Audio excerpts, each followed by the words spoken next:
Kadangi sveikata visais laikais yra brangiausias žmogaus turtas, todėl pasirinkau kapsulę apie didikų ligas ir negalavimus 16–17 amžiaus pradžios Lietuvoje, vėl pagal išlikusią vieną iš tokių turtingiausių medžiagų, tai yra Biržų ir Dubingių šakos Radvilų giminės pavyzdžių.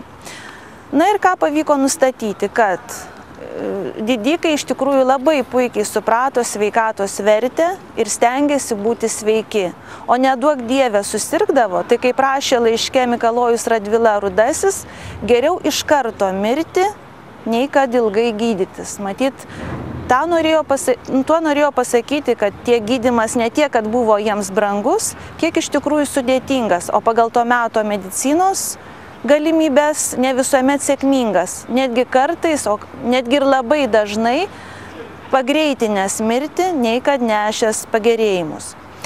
Galima pasakyti, kad lygos lankė visų luomų žmonės, tiek diduomenė, tiek ir žemesniuosius sluoksnius, juos gal net ir ypatingai.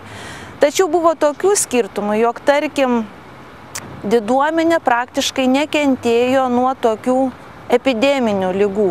Pavyzdžiui, nėra žinoma, kad koks didikas būtų užsikrėtęs ir miręs nuo maro, dažnos to meto epidemijos.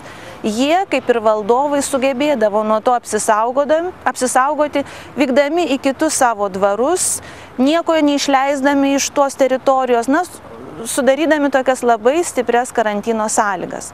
Tuo tarpu tiek miestiečius, tiek dar žemesnio sluoksnio atstovus maro giltinė tiesiog pjovė be pasigailėjimo. Na, o šitoje kapsulėje siūlau pasižiūrėti, kokiomis ligomis vis dėlto sirgo šiaip jau netokia ir ligota Biržų ir Dubingių šakos Radvilų giminė. Lankė juos, kaip matysite, tiek paprasti peršalimai, būdingi ir mūsų laikų žmonėms, tiek ir rimtesnės lygos. Kai kurie atstovai neišvengė ir tokių susirgymų, kurie buvo populiarūs to meto diduomenės tarpe, kaip venerinės lygos. Taigi paskaitykit ir sužinosit, kas sirgo tokiamis lygomis ir apskritai, kokiomis lygomis sirgo didikai Radvilos.